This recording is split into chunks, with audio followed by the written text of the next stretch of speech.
Si todo es un sueño, ojalá que el que sueña, sueñe como las aves, sin los pies en el suelo, prendido en la cola del aire. Buenas noches, amigas y amigos en cualquier parte del mundo donde nos vean, en México, en América Latina. Les habla desde el Valle de México su amigo Javier Molina, quien tiene el gusto de tener en contacto y en comunicación a nuestra compañera Patricia Barba desde la ciudad de Querétaro, en México, y esperamos que dentro de poco logremos una comunicación con el compañero Eliseo Mora. Él es una persona muy respetada y muy conocida en Venezuela y ojalá y logremos la comunicación con él para que podamos conocer un poco la situación que está pasando Venezuela ante el acoso que está sucediendo por parte de los Estados Unidos, porque además en los dos países hay elecciones, uno en noviembre y otro el 6 de diciembre, si no mal recuerdo. Y quisiera entonces, a partir de ese detalle, también informarles que esperemos que desde Uruguay se logre comunicar nuestro compañero Rubén Suárez, que nos hablará, y quisiera preguntarle cómo están las cosas allá por el Cono Sur, sobre todo con estas niñas de 12 y 11 años que fueron asesinadas por el ejército paraguayo y que luego les pusieron, las camuflaron de guerrilleras. Imaginen ustedes unas niñas que apenas estaban entrando a la adolescencia. En fin, sin más, quisiera entonces comentarles que esta semana vamos a hablar del compromiso que tienen todos aquellos comunicadores sociales, revolucionarios o no, en apego a la verdad. En México tuvimos en la tercera transformación o revolución mexicana unos periodistas que incluso tiene el periódico de Morena, se llama Regeneración, como ellos lo bautizaron a su periódico en su tiempo, y muchas veces se los clausuraron, tomaron otro nombre luego, el hijo del aguizote. En fin, ya hablaremos de eso. Quiero darle las gracias y saludar a la compañera Patricia Barba. ¿Cómo estás, Pati? Buenas noches. Muy buenas noches, Javier. Muchísimas gracias nuevamente. Un gusto de saludarte a ti, a Jesús y a su querida compañera, que es la que nos permite salir por Radio Numancia. Pues muchísimas gracias, Javier. Pues vamos a entrar en tema del periodismo militante. Sí, mira, yo pensando en que tenemos muchas tareas en América Latina, en la voz de la patria grande, que es nuestra tierra, que es el origen y destino de muchos latinoamericanos, que nos han enseñado a que nos separemos, que nos veamos como extraños cuando somos iguales. Así que quisiera tu comentario. Vamos a darle un recorrido mientras se incorporan nuestros compañeros. ¿Qué te parece si empezamos por algo que a mí me está llamando mucho la atención y a todos? Hablar de la otra cara que no informan los medios de comunicación. En el caso del Ecuador, hay una encuesta pedida por los propios empresarios y revela que Andrés Arauz lleva más de un 45% de la intención del voto ecuatoriano, y su más cercano contendiente estaba a 32 puntos, el 32% de la votación, de la intención de voto, es decir, está a 13 puntos de distancia. Y que además vale la pena señalar que a pesar de la persecución que se ha hecho contra el expresidente ecuatoriano Rafael Correa Delgado, cuenta con una imagen muy positiva dentro del pueblo ecuatoriano, con más del 50%. Yo creo que un presidente lo querría para un día domingo ir a pasear a la calle con sus hijos. ¿Tú qué piensas de eso? Sí, me encantará comentar el tema del Ecuador, que es sumamente interesante, Javier, pero antes, en toda justicia, quiero que le dediquemos unos buenos minutos a la memoria del inolvidable Ricardo Flores Magón. Se cumplió el 147 aniversario de su natalicio justamente este pasado miércoles 16 de septiembre. Sí, Ricardo hombre. Flores Magón Nació patriota. Ricardo Flores Magón estudió para abogado en la Escuela Nacional de Jurisprudencia. No terminó la carrera, ¿por qué? Por un enorme compromiso, una pasión inmensa que tenía por la justicia. Y Ricardo Flores Magón no solamente fue el fundador del Partido Liberal Mexicano desde su destierro, desde los Estados Unidos, San Luis, Missouri, sino que fundó en 1900 el periódico Regeneración, desde el cual informó al pueblo sobre la dictadura de Porfirio Díaz y la combatió con todo. Le costó ser enviado a la cárcel varias veces, ¿sí? Hasta que en 1903, después de una protesta muy fuerte, él ya le habían cerrado Regeneración y ya había empleado, digamos, las instalaciones y la infraestructura del hijo del Laguizote, desde donde colgaron un 5 de febrero de 1903, colgaron una gran manta que decía, murió la Constitución, ¿sí?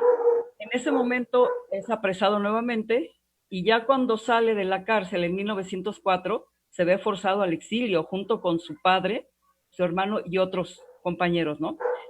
Ya sí, llega a Texas y desde 1904 hasta 1922, que muere en la cárcel de Leavenworth, en Kansas, muere sin nunca doblarse, sin nunca renunciar a sus principios, sin nunca amilanarse por esa terrible persecución, porque la persecución atravesó las fronteras. Entonces, Ricardo Flores Magón, sin haber estudiado periodismo, porque ese es todo un tema, no estudió periodismo, él es un ejemplo de lo que es el periodismo militante, el tema que nos va a ocupar el día de hoy. Y hay algo que yo sí creo, es un reclamo muy respetuoso a nuestro queridísimo presidente. Es un reclamo, no al presidente, a su equipo. En específico, es un reclamo a Jesús Ramírez Cuevas, porque Jesús Ramírez Cuevas, pues es el que maneja toda la cuestión de los medios. Ah, caray, ya no te veo, Javier, se perdió la imagen. No sé si estamos al aire, no sé si estoy hablando solita. Sí estamos al aire, Pati. Okay. Nada más que sí se nos perdió Javier. Sí. Sí, entonces decía que Ricardo Flores Magón, el nombre de Regeneración fue tomado para nombrar a este otro medio de comunicación del partido Morena, del movimiento de López Obrador, el periódico Regeneración. Y también la palabra regeneración, nada más y nada menos, forma parte del nombre del partido hoy en el gobierno, Movimiento de Regeneración Nacional. Y digamos que Flores Magón fue uno de los más importantes precursores del movimiento revolucionario, un personaje de una estatura gigantesca, cuya memoria tenemos que honrar cada aniversario, tanto de su natalicio como el de su muerte, que coincide, su muerte ocurrió un 21 de noviembre de 1922. Entonces, es un personaje, es un gigante de la historia mexicana y no debió haber pasado inadvertido el nombre de Ricardo Flores Magón. Y yo sí, definitivamente, me pareció sumamente relevante el rendirle un homenaje aquí y el recordar a este hombre inmortal, tan comprometido, tan valiente, que dicen que murió. Perdón. Se escucha ruido, no sé de dónde está entrando ruido. Sí. Y quería ver si ¿cómo se llama? A ver, de algún lado están entrando esas voces. No es de aquí, ¿eh? Yo no estoy completamente en silencio. A lo mejor es en Radio Numancia, ¿no será así? Espero que no, pero bueno. Sí, Probablemente, continúa, Pati, por favor. había bastante ruido. Espero Ajá. que lo que dije sobre Ricardo Flores Magón se haya escuchado, porque No, se escuchó perfecto. me dolió, te voy a ser franca, me dolió que ese aniversario tan importante de un personaje tan relevante para la historia de México simplemente no se mencionara. Y yo creo que es la obligación del equipo del presidente haber mantenido esa fecha aquí, en primera plana. No solamente la independencia, sino el natalicio de este forjador, uno de los forjadores de la independencia, del movimiento independentista, y uno de los periodistas más extraordinarios por su militancia periodística. Y ahí vamos ya a entrar al tema de cuál es la diferencia entre un periodista y un periodista militante. Hay una distancia kilométrica. Olvídate, o sea. Enorme. Sí, entonces sí me pareció que esta, como introductoria y a manera de un modesto homenaje a este hombre tan maravilloso, que para mí es uno de los héroes más admirables de la historia latinoamericana. Sí, Pati, y ahora tienes sí, toda la razón. Sí, y ahora Déjame sí, nada más también hacer, ya que me hiciste el favor de recordármelo, porque el ser humano lamentable y lastimosamente olvida. Y hay cosas en la vida que no debe olvidar, porque gracias a esos héroes tenemos el derecho a informar. Yo mismo recién me estoy inaugurando en los medios de comunicación. Nunca pensé en que esto era importante, siempre hacía otro tipo de militancia. Los años se vienen encima y los pasos cada vez se ven más cansados en un ser humano como uno.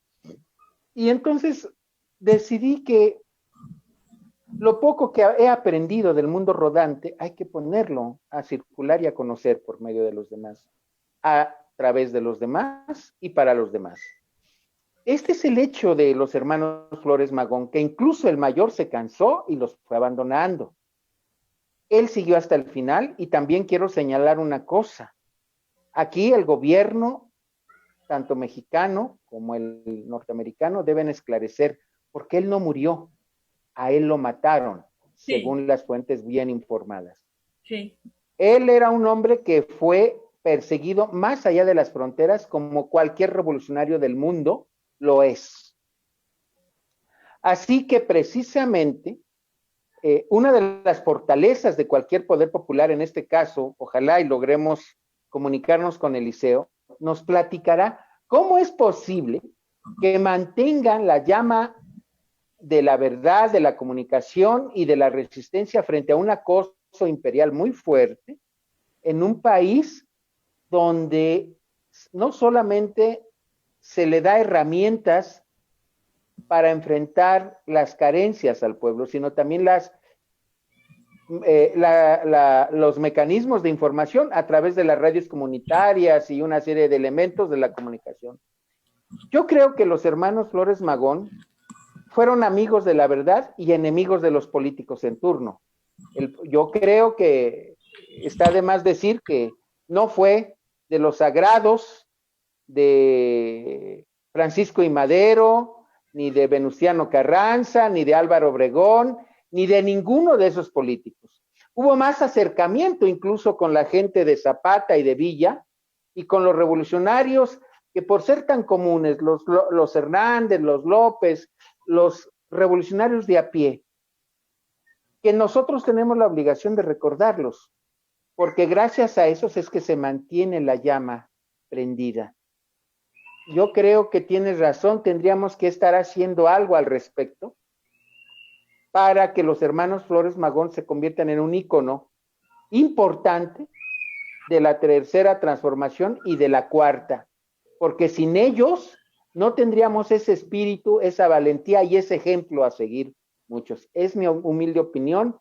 Yo no quisiera hablar mucho de la bibliografía de estos grandes hermanos Flores Magón, que por cierto yo no conocía. Un día que iba yo allá por las zonas mazatecas, subiendo por Tehuacán,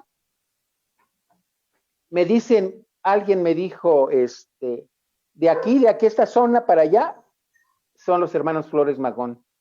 Hasta entonces tomé conciencia de que son de una zona serrana, no muy, en fin, no, una zona muy pobre, por cierto, y que creo que el mejor homenaje que tenemos que hacer, y tenemos que hablar con Chucho, ¿cómo le vamos a hacer? No lo sé, pero tenemos que crear, se me está ocurriendo desde el otro día, la idea de crear una federación, porque hay muchas comunicaciones barriales o de pueblo.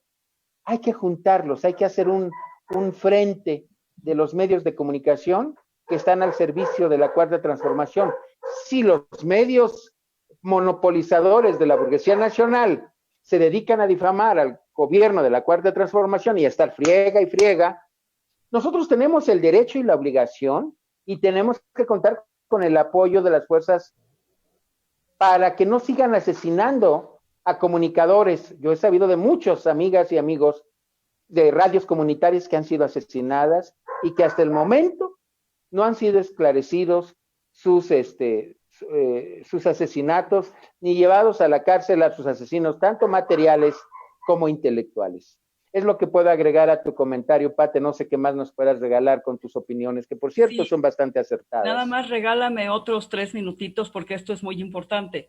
Yo te quiero proponer, te quiero poner aquí sobre la mesa una propuesta.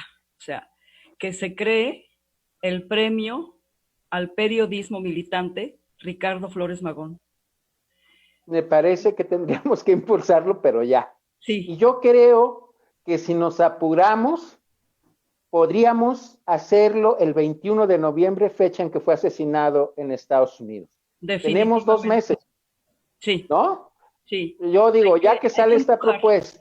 Sí. Y con muchos o pocos, hay que apurar y echarle energía para que este hombre sea recordado, porque nosotros tenemos la obligación, insisto, de desenterrar a todos aquellos que han muerto, porque nosotros tengamos un país mejor, no lo olvidemos. No sé cómo la veas, Pati. La veo súper bien y quiero que nos los tomemos muy en serio, Javier, muy, muy en serio, porque es importantísimo, nos sirve de inspiración. Es una inspiración, Flores Magón, es una inspiración. Va a ser difícil llenar sus zapatos, nunca podremos, pero al menos es un aliciente, es un referente para todo aquel que quiera honrar la noble tarea periodística militante. Es un gran aliciente, es un gran ejemplo, y es algo que yo desde aquí me comprometo, Javier, a que voy a hacer hasta lo imposible contigo, con los que se quieran sumar a esta iniciativa, para que establezcamos ese premio, un grupo de periodistas militantes, desde ahorita ya, así. Y me parece perfecto. Sí, me alegra mucho encontrar eco en ti en esto. No, yo creo que no es en mí, es en la obligación revolucionaria. Yo creo que lo tenemos que difundir en las redes sociales para que se tome conciencia del gran trabajo que nos hizo. Porque deja decirte que Ricardo no solo fue un ícono en la comunicación, sino que también fue un ícono político-social en las organizaciones que salieron de los luchadores sociales desde el 68. Totalmente. Es reconocido. Encontramos muchos periódicos de los jóvenes de ese tiempo, hoy viejos, algunos lamentablemente han fallecido. Fíjate que hay un compañero que murió en esta semana, que era el que negoció autogobierno en arquitectura de la UNAM, murió esta semana, un compañero muy querido, ahorita se me escapa el nombre. Era un hombre que no murió rico, no murió pobre, no lo sé si murió pobre, pero lo que sí sé es que era un hombre muy preparado, que tenía el taller, uno de los talleres allá en la facultad, el de letras, le llamaban ellos. Hay unos que le llaman taller de números y otros de letras. Pero ahora encontré algunas fotos en el internet donde él marchaba al lado de los estudiantes, al lado de la UPOME, al lado de varios grupos del gobierno de autogobierno de arquitectura. En fin, lo que quiero decir es que las fotos, los trabajos de este luchador se reflejaron desde el 68 para acá en muchos periódicos, revistas de la izquierda militante, de la izquierda que nunca ha dejado de luchar y que gracias a eso hoy tenemos un gobierno que está transformando en beneficio de la gente. Sin esos luchadores seguramente, y que de eso ha tratado siempre en los gobiernos burgueses, que no haya una historia detrás, un ejemplo a seguir. Y entonces creo que es muy importante que reavivemos la memoria de esos que nos han dado patria, entre ellos Ricardo y sus hermanos. Muy bien. Pues ya, bueno, pues ahora sí. ¿Ya llegó Rubén? Ahí está Rubén. Rubén. Bueno, mientras nos puedes hacer el favor, Pati, ¿qué te parece lo que comenté sobre el Ecuador? Mira, me parece que es típico y yo creo que lo que yo voy a decir, quiero que lo profundice Rubén, que estando en el Cono Sur, pues tiene digamos, un pulso mucho más cercano que yo. Claro que yo le doy seguimiento, por supuesto, a todo lo que ocurre en América del Sur, en la patria grande, ¿no? En Centroamérica, en el Caribe. Y opino que definitivamente lo que hace la mediocracia, que está, porque hablando justamente del periodismo militante, o sea, y la gran diferencia que hay con los periodistas que reciben un salario y que trabajan para empresas de la comunicación, algo que es un despropósito, que la comunicación se venda y que además los que tienen la tarea de decir la verdad, ¿sí?, no lo hagan porque tienen línea, porque de eso viven y porque están sometidos a unos intereses. Lo que está pasando en Ecuador no es ajeno a lo que pasa en los países de América Latina. Tú sabes que se encargaron, tú sabes que el presidente Correa, que era un gran comunicador además, es un gran comunicador, se peleó literalmente con las empresas de la comunicación porque mienten, porque tergiversan, porque manipulan y porque defienden intereses espurios que no tienen nada que ver con el interés popular. Y Rafael Correa es uno de los presidentes que más problemas ha tenido con la tarea de zapa, la tarea desvergonzada, mentirosa, manipuladora de estas empresas, estos grandes consorcios de la comunicación. Así que lo que acabas de narrar no me extraña en lo más mínimo. Le van a ocultar a la gente, no van a querer reconocer que el candidato mejor calificado, pues es de las simpatías de la gente y es de las antipatías de estas grandes empresas de la comunicación. Así que, no sé, Rubén puede abundar todavía más, me imagino.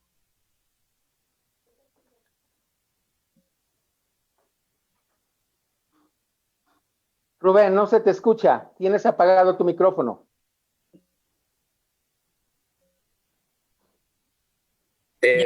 Buenas.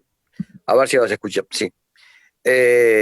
Patricia, no sé si tú te acordás cuando entrevistamos en Caracas a Rafael y justamente le hicimos esa misma pregunta y él contestó de que él se había peleado con los grandes medios de comunicación por justamente ocultar la verdad. En ese momento nosotros decíamos y seguimos manteniendo, cuando decimos los grandes medios de comunicación, nosotros tenemos que empezar a cambiar el lenguaje. El lenguaje tiene que decir, nosotros sabemos de los grandes medios de descomunicación, de los grandes medios de desinformación, o en realidad es eso. Ellos manipulan, maquillan, tergiversan, forman opinión, y siempre la opinión que va a forjar un gran medio de desinformación como puede ser CNN, por decir algo, siempre va a ser en contra del pueblo y no a favor de los pueblos. Ellos reciben plata, ellos son bancados por grandes empresas transnacionales y multinacionales, lo que es el cártel, como nos gusta decir a Patricia y a mí, el cártel de las noticias o de las desnoticias. Entonces, a eso hay que apuntalar, a eso hay que tratar de cierta forma, aprovechar algunas cosas que ellos hacen y nosotros transformarlas en beneficio de todos los medios alternativos, comunitarios, todos los medios que más o menos de una u otra forma llevan la realidad de lo que está aconteciendo en cada uno de los lugares. Ecuador no es el único caso. En Ecuador hay censura, en Ecuador hay represión, hay gente que está siendo detenida, hay gente que está siendo violentada en todos sus derechos, pero también no debemos olvidar lo que está aconteciendo en Bolivia, otro ejemplo clarísimo de lo que es los gobiernos amigos de Estados Unidos. Esos gobiernos amigos, justamente como está ocurriendo en Ecuador, como está ocurriendo en Chile. También tenemos noticias de Chile y realmente es muy lamentable lo que está ocurriendo en Brasil. O sea, podemos ir nombrando. No hablemos ya de lo que está ocurriendo con el narcogobierno colombiano y la prensa, donde si vos hablás, desaparecés, o lo que está ocurriendo, y que recientemente fueron asesinadas dos niñas, por ser sobrinas de una dirigente del Ejército del Pueblo en Paraguay, y la gran prensa desinformativo no ha dicho nada prácticamente de esto, no ha estudiado el caso, no se han preocupado del caso, han visto nada más que la visión oficial que da el gobierno corrupto de Paraguay. Y podemos seguir, y si seguimos por América Latina, bueno, vamos a Honduras, vamos a Costa Rica, vamos a Panamá, bueno, no hablemos de un país donde no existe nada prácticamente, como es Haití, también lo que está aconteciendo en República Dominicana. Podemos hablar de todo el continente, es más, podemos hablar de todo el mundo, porque siempre están ocultando la realidad. Patricia decía la patria grande. Yo, desde que formamos con AICOP, yo siempre dije que la patria grande dejó de ser América Latina para convertirse en el mundo entero. Entonces, pasando por esa matriz informativa, el periodismo militante es sumamente importante y por eso es justamente castigado, justamente es perseguido. No olvidemos también, y acá un reconocimiento para nuestra compañera, amiga, hermana, que tengo el gusto de conocer personalmente, como es Patricia Barba, que también ella sufrió en carne propia la persecución, las amenazas de muerte ahí en México. Gracias. Javier. Gracias, Rubén. Efectivamente, yo tengo poco tiempo de conocer, digo poco tiempo relativamente, aunque muchos años militando en esta parte de la dignidad humana. Eso nos identifica, seguramente, pero no, eso nos hace que rápidamente entremos en trabajo común. Yo también quisiera, ya que dijiste el último caso de Colombia, nuestros hermanos están denunciando que en Colombia y fuera de esta región hay una serie de asesinatos que está perpetrando la derecha en contra de opositores y de líderes sociales que surgen ahora por los problemas de la pandemia, del coronavirus, etcétera. El día lunes aquí en México los colombianos van a hacer una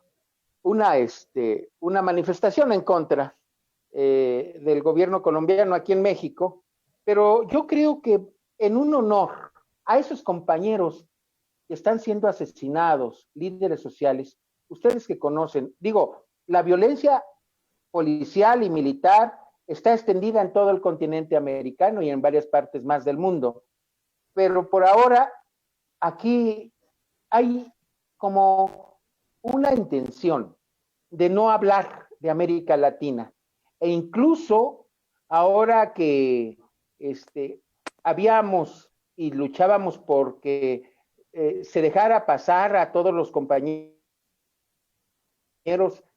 centroamericanos que querían ir al norte del país en busca de trabajo. Había sectores, hay grupos de mexicanos muy racistas en contra de otros hermanos latinoamericanos, centroamericanos. Por eso a mí me parece que es importante abrir este canal de comunicación, de concientización en contra de esas mentes que son apartheid del mundo latinoamericano. Se creyeron las visiones foxistas o calderonistas de solo la unidad entre las élites y no entre los pueblos. Entonces, en ese sentido, también quiero, ojalá y me puedan ayudar con sus análisis sobre Colombia. ¿Cómo la ven? ¿Creen que sí logre después de esta pandemia el pueblo quitarse a esa oligarquía que los gobierna en Colombia? Pati. Sí, gracias. Mira, lo que le sucede a Colombia es una verdadera tragedia, porque si nos remitimos a la historia, nos remitimos a la historia del libertador Simón Bolívar, bueno, Colombia, claro, Venezuela, Panamá, parte de Perú, ¿sí? Eran, digamos, la patria con la que Bolívar visualizó toda la unión latinoamericana, ¿sí?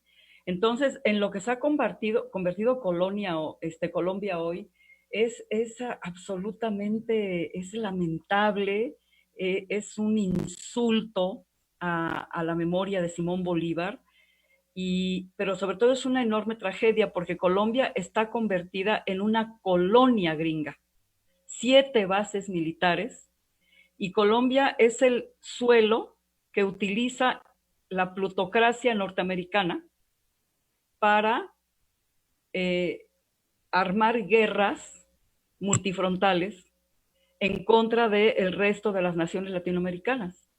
Es terrible, o sea, cuando uno estudia el movimiento bolivariano y todo eso, y ve uno en lo que se ha convertido Colombia, es una absoluta tragedia. Y yo no sé, es una pregunta muy difícil, Javier.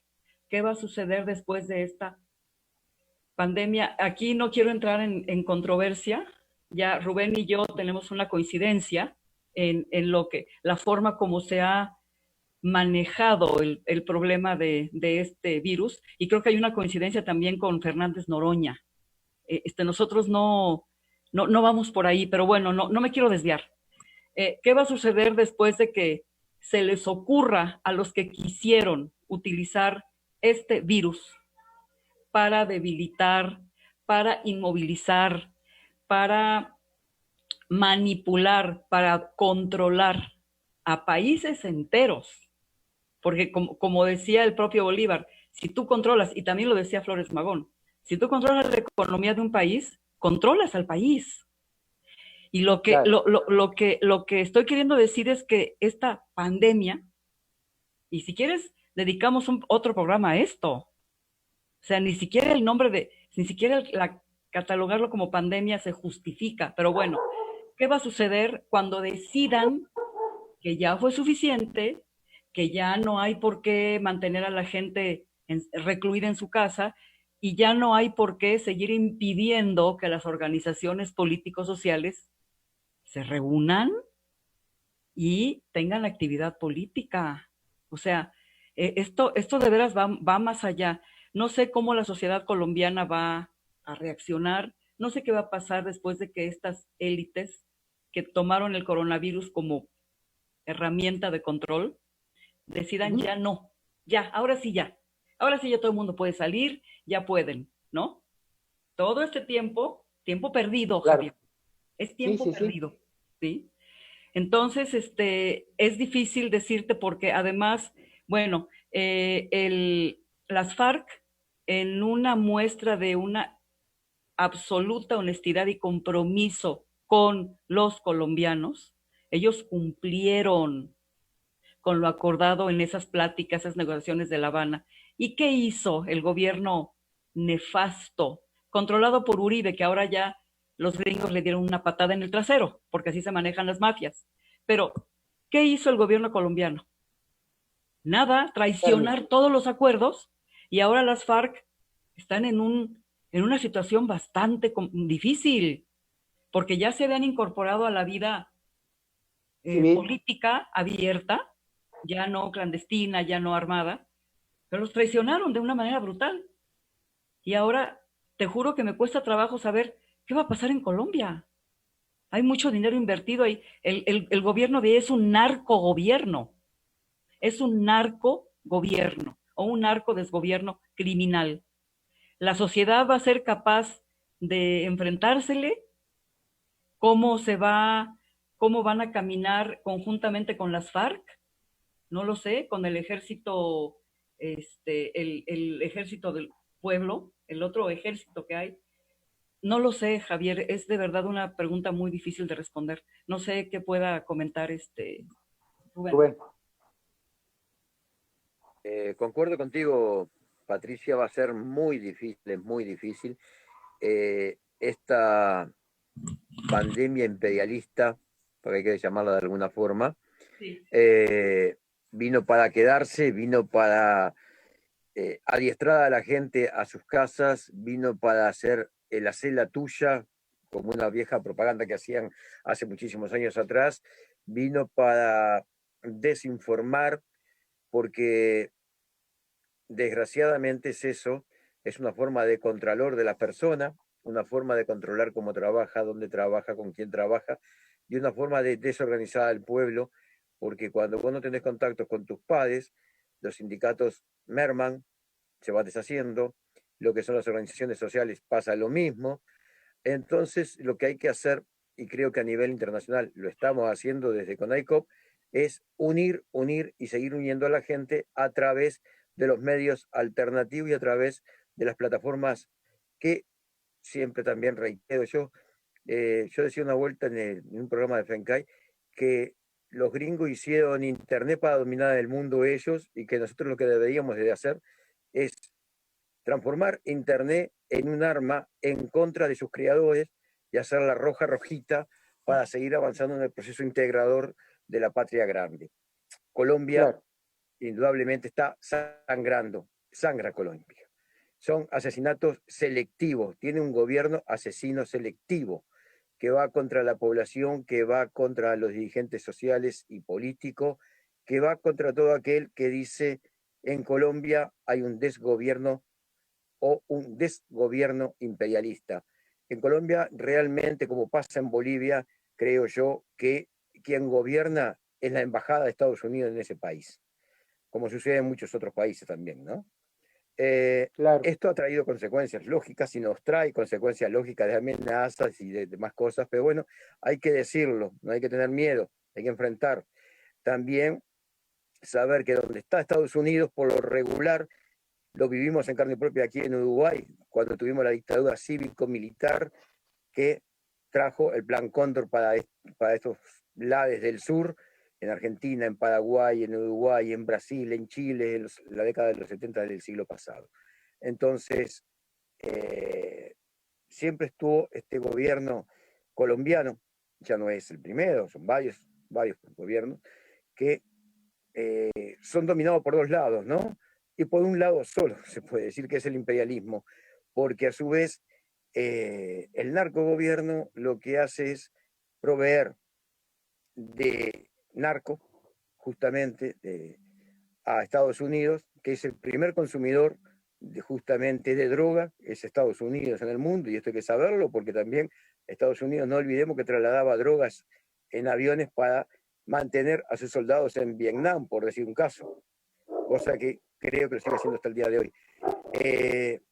No tiene conciencia real, no tiene sentimiento el gobierno colombiano cuando utiliza más bases militares en territorio colombiano, amenazando a todo el continente.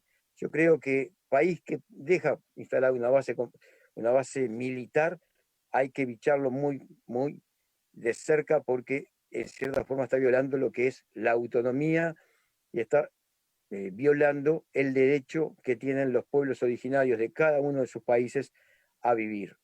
Hay que saber que cuando colocan esas bases son bases estratégicas y son una para dominar, qué casualidad, cerca de Venezuela por el tema del petróleo y del lodo y del coltan, cerca de Bolivia por el tema del litio, cerca de lo que viene a ser el acuífero guaraní por el tema del agua, siempre donde hay grandes reservas que Estados Unidos en algún momento va a precisar, ahí meten bases militares, con gobiernos cómplices realmente que no representan a sus pueblos. Yo creo que el pueblo colombiano no se merece el gobierno que tiene.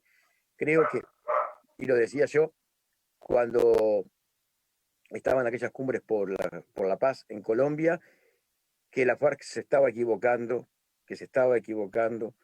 Creo que a mi parecer se equivocó con este acuerdo de paz que deja mucho que desear. El gobierno no cumplió, las FARC sí cumplieron, y bueno, desgraciadamente el tiempo me da la razón una vez más en algunas cosas de las que analizamos políticamente dentro del continente latinoamericano principalmente, y qué casualidad, ¿no? Qué casualidad que en ese acuerdo de paz también estuvo uno de los personajes que en mi calidad de comunicador, en mi calidad de uruguayo, yo no le tengo mucho aprecio, como es José Pepe Mujica, que también integró ese grupo de paz. Y que no olvidemos que justamente su amigo, Luis Almagro, defiende a capa y espada a lo que es el narcogobierno colombiano, como defiende al gobierno de Yanine Áñez, como defiende el de Bolsonaro, como defiende también a lo que es Pineda y todos los países que de una u otra forma se arrodillan ante su amo mayor, que es Estados Unidos del Norte. ¿Xavier? Sí, gracias, Rubén. Un análisis muy interesante y dando una barrida por realmente todo lo que está pasando en algunos países. Yo realmente estoy muy sorprendido cómo es que estos problemas no nos hayan hermanado antes o que nos vean tan distantes, que nos vean como el problema del otro país, no el mío.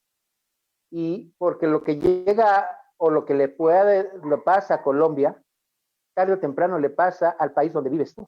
Se practican las mismas políticas con distintos métodos, en formas tal vez distintas, pero es la misma fregadera.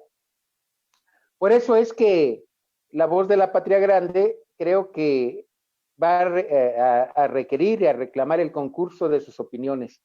En esta semana también me dolió muchas cosas que han pasado en América, pero especialmente me llamó mucho la atención ahora, porque dentro de un mes, en teoría, si es que no la vuelven a suceder, el 18 de octubre, justamente dentro de un mes, es las elecciones en Bolivia. Y Yanine Áñez anunció que renunció a su candidatura porque ya vio que no tiene aceptación entre los bolivianos, y tras comprobar que hay un rechazo cada vez mayor, pues ha decidido dejar su candidatura, esa que encabezó como mujer y como disque opositora cívica al gobierno electo democráticamente Evo Morales. Lo último que pasó es que parece ser que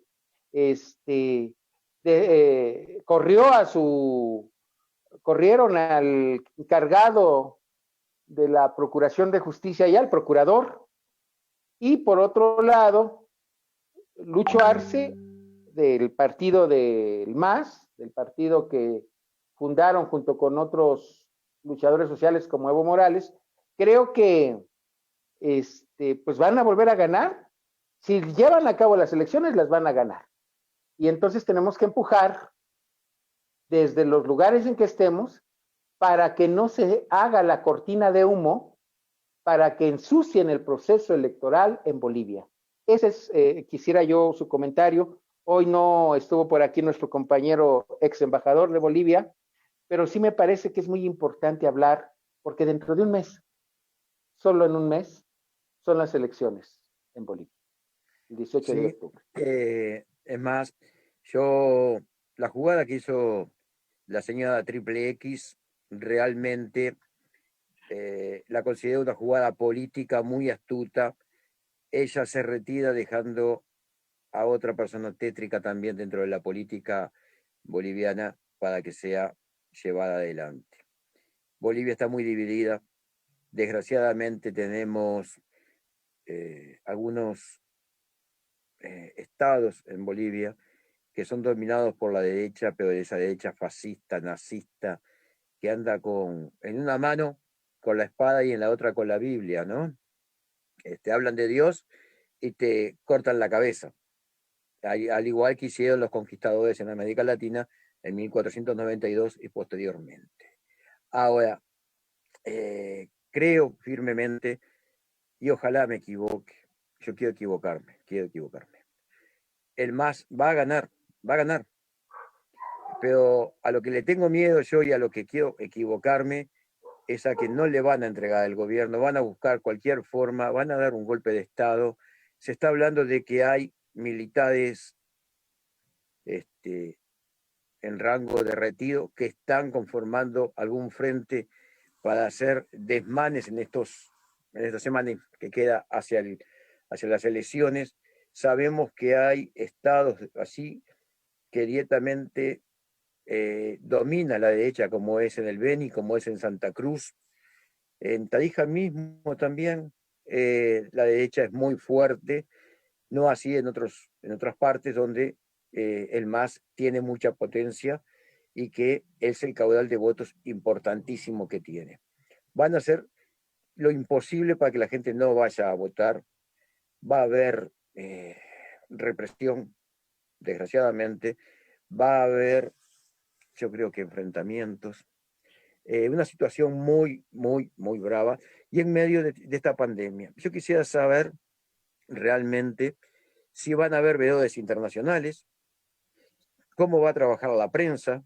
Ese es otro de los problemas que estamos teniendo allí, porque hay una censura contra toda la prensa que dice la verdad. O sea, todos los que están trabajando por lo regular, y no quiero ser malo con todos, pero vamos a poner en un 90% de los que están, de las radios, de los medios y de todo que están así trabajando, le están haciendo el mandado a la señora Áñez y a su gente. Son consecuentes con ese gobierno. O sea, viven de por y para ese gobierno porque ellos defienden intereses de clase. Acá hay un tema de clases sociales.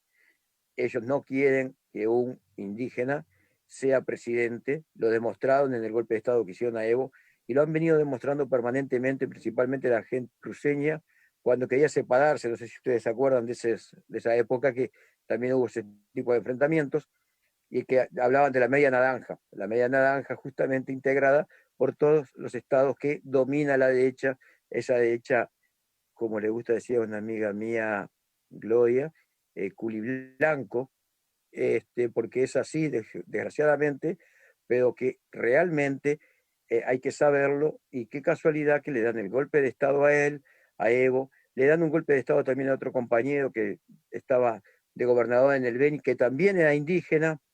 Es un doble golpe de Estado, o sea, es un golpe de Estado en contra de un presidente electo democráticamente y es un golpe de Estado en contra de los pueblos originarios. ¿Por qué? Porque no olvidemos que el racismo impedante en Estados Unidos también se refleja con la gente que ellos ponen para que obedezcan sus órdenes en América Latina. Por algo, no vemos cómo actúa acaso Bolsonaro, no vemos cómo actúa Duarte, bien digo, no vemos cómo actúa Pineda, siempre en contra de las poblaciones originarias y en contra de los pueblos realmente, quienes son los que llevan adelante la vida de cada país. Es una pequeña élite que gobierna, dirigida, y acá con diferentes síntomas y con diferentes clanes y con diferentes cárteles, pero siempre son los mismos. O es el mismo cártel, y cuando decimos cártel nos referimos como al cártel de la droga, al cártel de la prostitución, pero también a los cárteles económicos, a los cárteles medicinales, a los cárteles culturales que nos quieren imponer. Siempre dirigido por y para oprimir a los pueblos. ¿Xavier?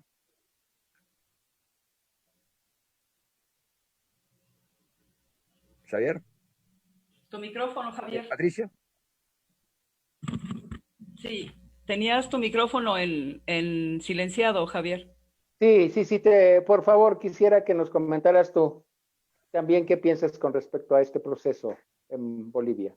Mira, yo pienso que el eje de todo, el eje que motiva todas las invasiones, todas las injerencias, etcétera, etcétera, es el dinero. Es el apoderarse de todos los recursos que alcancen a ver sus ojos, ¿sí?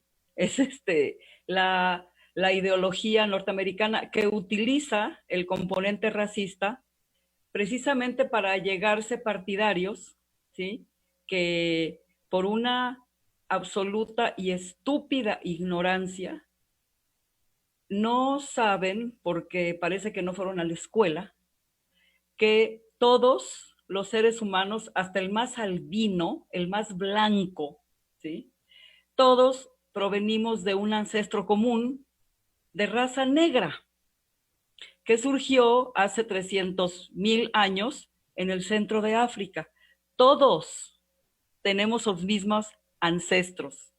Por lo tanto, todos somos iguales.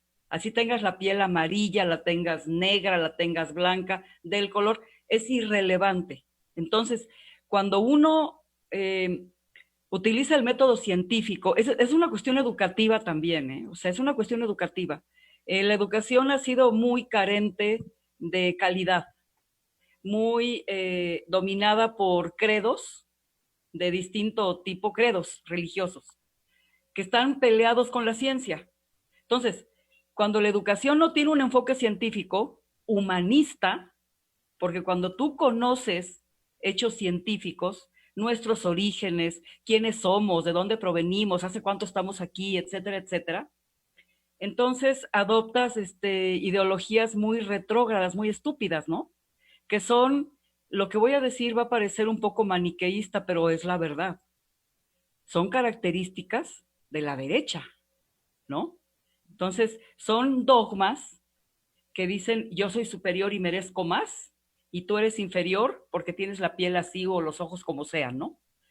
Es pura ignorancia. Entonces, todo, alrededor de toda esta gente ignorante, retrógrada y estúpida, están estas élites, estas plutocracias, que lo que les interesa es controlar los recursos de todos los países que alcancen a ver sus ojos. Así es como yo lo veo. Entonces, mientras los pueblos no nos emancipemos de muchas maneras, y yo creo que el periodismo militante tiene una tarea gigantesca en este sentido, porque el periodismo militante forma, el periodismo vendido, comprado, deforma. O sea, hay una gran diferencia. Nosotros no ganamos dinero, lo hacemos por pasión, lo hacemos por convicción. Es la enorme diferencia. Y una de nuestras tareas urgentes, sin pecar de arrogancia, ni que lo que uno dice es wow, sin sentirse maestro de nada, pero sí una de nuestras principales funciones, responsabilidades es ayudar a formar ciudadanos verdaderamente conocedores de la esencia del ser humano, de qué nos mueve, por qué hay injerencias, por qué no hay respeto a la ley. Me gustaría que en algún programa abordáramos la ley y el espíritu de la ley, el derecho natural. Ese es todo un tema, es todo un tema. Sí, claro. Me parece una muy buena idea, tanto el de la pandemia. Yo no discrepo de ustedes, solo que por no ir contracorriente, porque hay otro problema, el sí. Que tú vayas contracorriente implica aislarte. Y entonces, yo políticamente siempre he partido de las masas, por las masas y para las masas.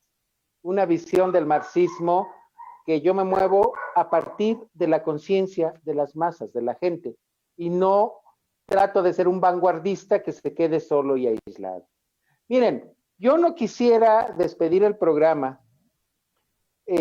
y hay que buscar a nuestro compañero Eliseo o a alguien de Venezuela que nos auxilie con sus puntos de vista. Le he llamado 5 veces. Tienen problemas, hay cortes de luz, entonces su comunicación se dificulta, pero es un compañero excelente, de veras de primerísima, que tiene unas participaciones muy interesantes y muy conocedoras de la realidad venezolana, pero esa es la desgracia que hay ahorita, que fallan las Sí, por el comunicaciones. bloqueo. Y yo creo que les encanta eso, ¿no? O sea, les encanta que Venezuela esté bloqueada hasta en lo comunicacional. Les encanta eso, ¿no? Claro, porque les ayuda. Sí. Bueno, a partir de eso, yo no quisiera despedir el programa, compañeros Pati y Rubén, sin que hablemos desde nuestra óptica un poco de lo que está pasando en Venezuela y a partir de las declaraciones que hizo Pompeo, no recuerdo si ayer o a hoy, sobre la situación en Venezuela. Para nada más recordar, los norteamericanos agarran de pretexto para ganar puntos, porque en Estados Unidos no gana el que más votos tiene, sino el que gana en unos estados, y digamos que es uno de los sistemas que a mí me parece muy antidemocrático. En el caso de Venezuela, se ha ampliado la participación a varios partidos, creo que son más de 100, una cosa así, no lo recuerdo, son muchos. El chiste es que hay mucha participación, tanto digamos estatal o por estado, como por locales o nacionales. Pero además es mucho en juego lo que se está haciendo y la gente está participando enormemente. Dentro de los grupos incluso que fueron chavistas, hay como que distintos candidatos, ¿no? A ver quién logra obtener más votos. Pero además hay otra cosa que se está jugando Venezuela, y lo digo con todo respeto.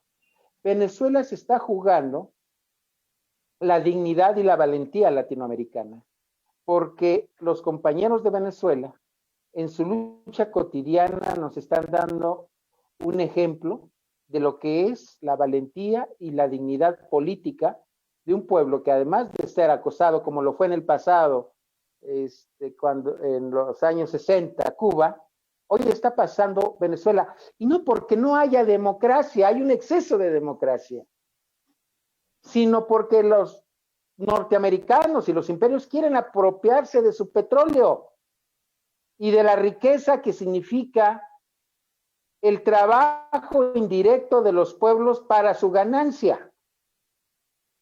Entonces,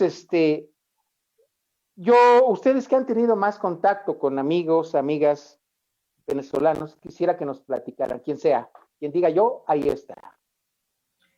Bueno, mira, lo que te puedo decir de lo que nos hemos enterado sobre Venezuela, porque pues no hay que olvidar que CONAICOP se nació en Venezuela, ¿no? Ahí se originó, y tenemos al compañero Alcides, pues venezolano, un gran comunicador que nos mantiene al día, prácticamente diariamente estamos revisando la situación venezolana.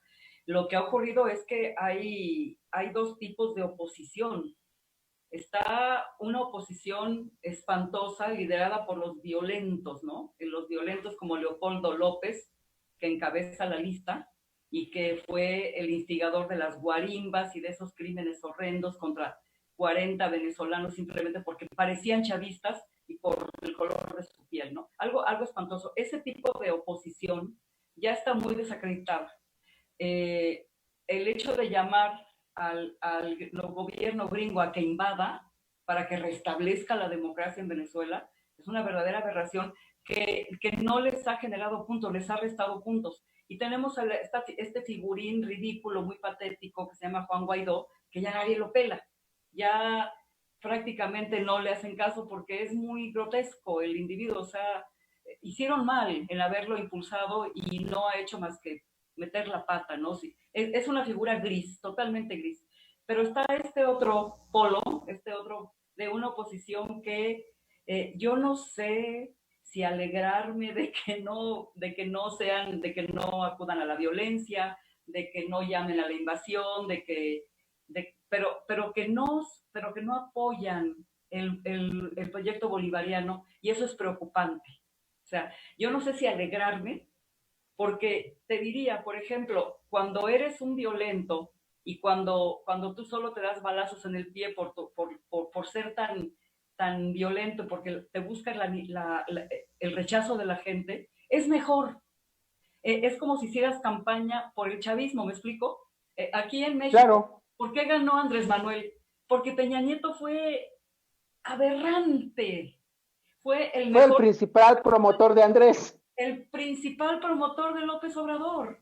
Fue tan descarado, fue tan infortunado, fue tan inmoral, que gracias a él la gente dijo, no Ya. más Peña, no más Calderón. Entonces, regresando a Venezuela, honestamente, yo quisiera que se descararan y que la gente se convenciera, honestamente quisiera que se convenciera de que el proyecto bolivariano es lo mejor que le puede pasar no solamente a Venezuela, a América Latina, al continente americano, porque ya tenemos muchos latinos viviendo en Gringolandia, ¿no? En Estados Unidos. Sí, Entonces, te juro que, bueno, por una parte, bueno, no piden que haya invasión, dicen que son nacionalistas, que no sé qué, pero francamente, yo me pregunto, ¿qué tienen en la cabeza? ¿Quién que presuma de ser un demócrata no puede apoyar el proyecto bolivariano, el proyecto chavista? ¿Quién que se diga patriota no puede apoyar ese proyecto? Entonces, lo único que yo veo ahí es un partido fuerte que es el PSUV, y qué bueno que hagamos, fíjate lo que te estoy diciendo, yo soy mexicana, pero también soy latinoamericana y me interesa que en Venezuela se fortalezca y continúe el proyecto bolivariano chavista. Es lo que te puedo decir. gracias, Patti. Compañero Rubén. Sí, para aquellos que hemos estado en Venezuela, Patricia estuvo también, es un orgullo de decir somos chavistas. Y lo digo con todo el corazón y la mente, porque en ciertos momentos yo personalmente salí con otro compañero argentino y salí con una compañera que nos representa como secretaria de Asuntos Islámicos y Musulmanes, ella es musulmana, a recorrer la calle y a preguntarle a la gente común. Y hubo gente que nos decía, yo no soy chavista, no estoy de acuerdo con el chavismo, pero si un gringo nos viene a invadir, yo voy a agarrar el fusil junto a los chavistas. Eso es bueno cuando el pueblo piensa de esa forma. Ahora bien, bien decía Patricia, dos tipos totalmente diferentes de oposición. Una oposición realmente imperialista, alcahueta del imperio porque los usan como los usaron siempre, ¿no? Porque a los Capriles los usaron, a Corina Machado lo están usando, eh, bueno, a Guiado Guaidó, el nombre le cae perfecto, Guiado Guaidó, ¿no?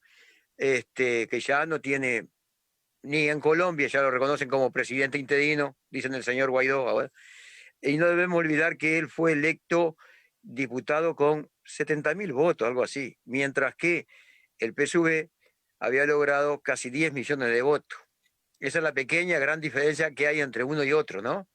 Pero además, creo firmemente que en estas próximas elecciones, a pesar del bloqueo, a pesar de los cortes de luz, como bien decía Patricia con los compañeros, a pesar de a veces faltarle un poco de medicamento, a pesar de que faltarle otros insumos, como puede suceder, pero todo es debido a un bloqueo criminal. A esta altura habría que hacer una denuncia internacional en contra de Estados Unidos y de los lacayos que lo apoyan, porque es un bloqueo criminal realmente, es un bloqueo nazista, fascista, criminal en contra de un pueblo que busca su liberación, y eso es lo que le molesta a ellos.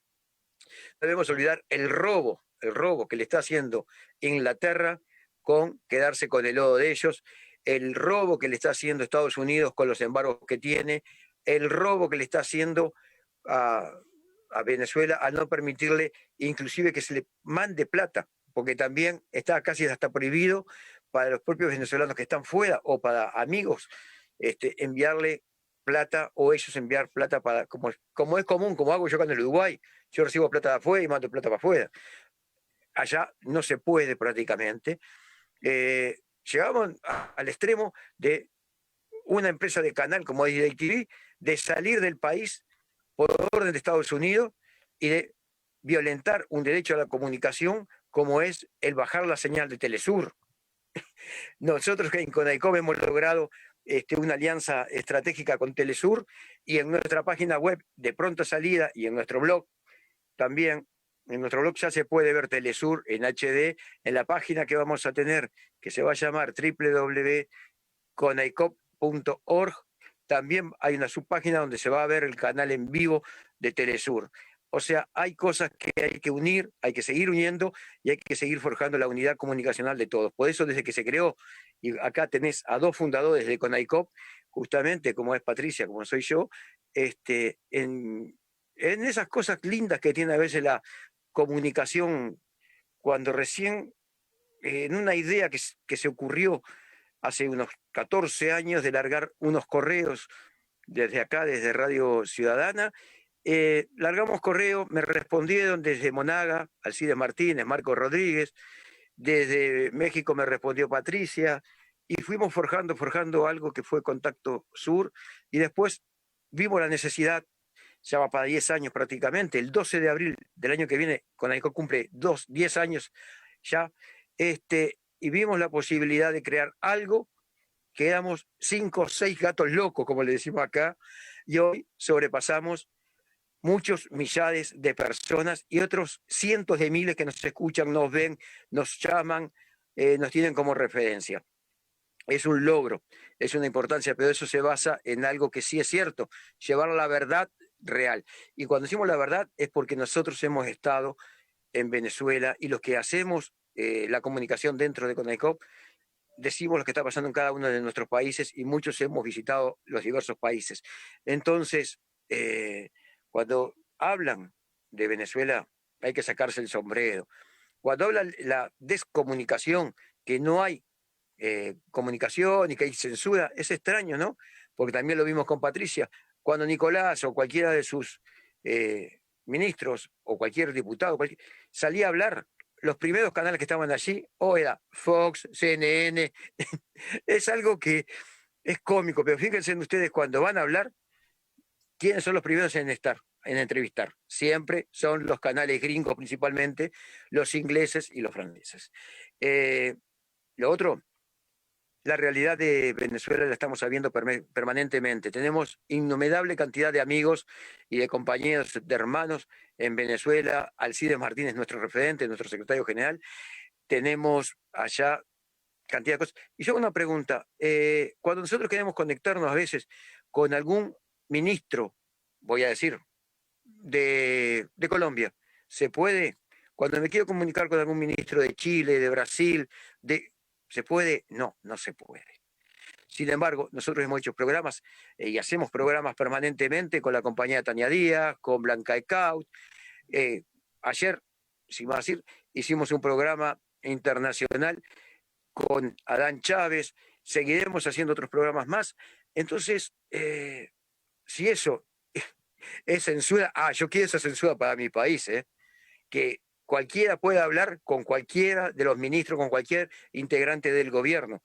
Entonces, eso también es un reconocimiento que nos hacen desde Venezuela a lo que está haciendo Conaicop en cuanto a comunicación, siguiendo el legado, porque hay que saberlo, y siempre lo decimos nosotros, Conaicop nació siguiendo el legado del eterno comandante Hugo Rafael Chávez Frías, cuando él concretó Telesur, no le dio el tiempo, no le dio la vida para hacer una red de radios como también él quería, o hacer una radio internacional, y bueno, nosotros forjamos esto que se llama Conaicop, una red de radios internacional, que también tenemos nuestra radio donde se retransmiten programas de todo el continente y de todo el mundo, porque también es bueno decirlo, si bien arrancamos nosotros como latinoamericanistas haciendo una red comunicacional de Latinoamérica, hoy tenemos ya secretarías en África, tenemos secretaría en Medio Oriente, tenemos secretarías en Europa, tenemos secretaría en Asia, en Rusia principalmente.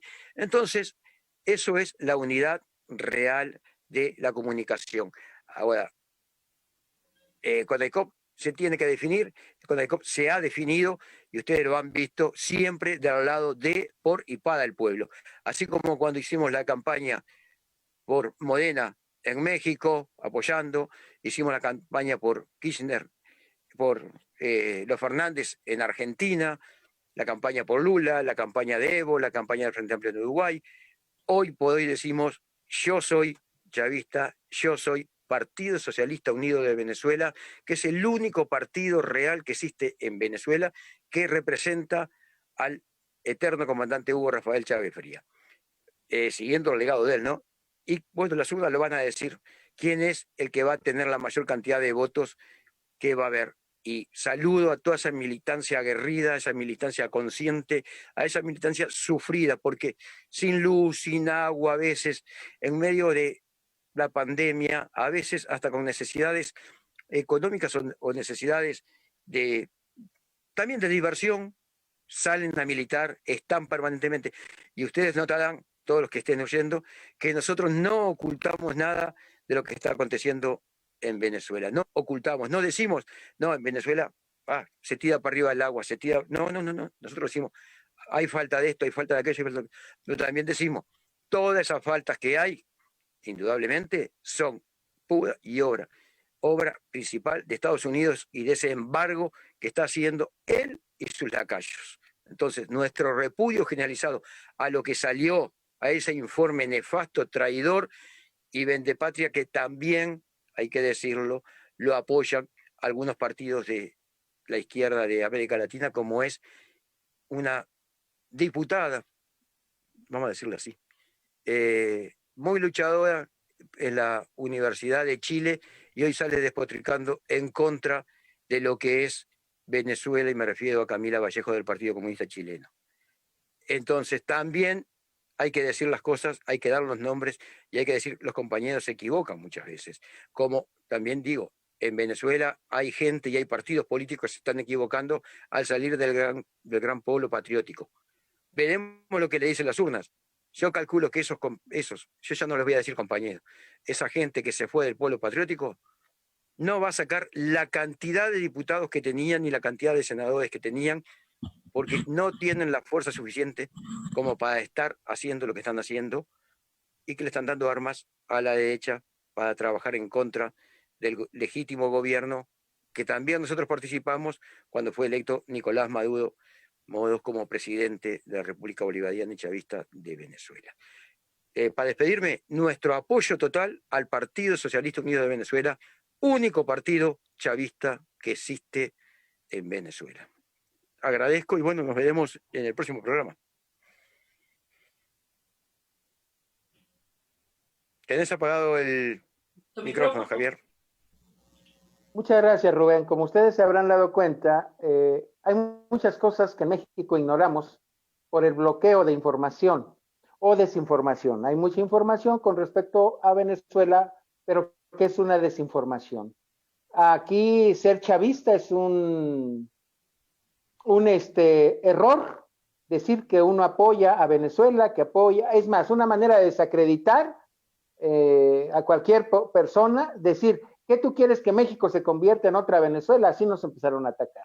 Bueno, precisamente porque hay que destruir esa barrera, es que pensé en imitando los pasos que ustedes han dado y el cual espero seguir hasta atrás, pero tras los pasos que ustedes han iniciado,